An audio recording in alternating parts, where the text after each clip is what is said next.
तर घायवळ शस्त्र परवाना प्रकरणी योगेश कदम यांनी सध्या स्पष्टीकरण दिल्याचं आपण बघू शकतोय।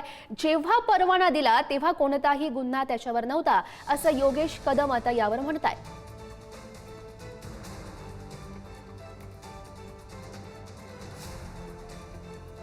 जे काही गुन्हे सचिन घायवळवरती 15-20 वर्षापूर्वी जे काही त्याच्यावरती गुन्हे दाखल होते ते 2019ला सगळे गुन्हे हे माननीय कोर्टाने त्या सगळ्या गुन्ह्यांमधून त्यांची निर्दोष मुक्तता केलेली आहे।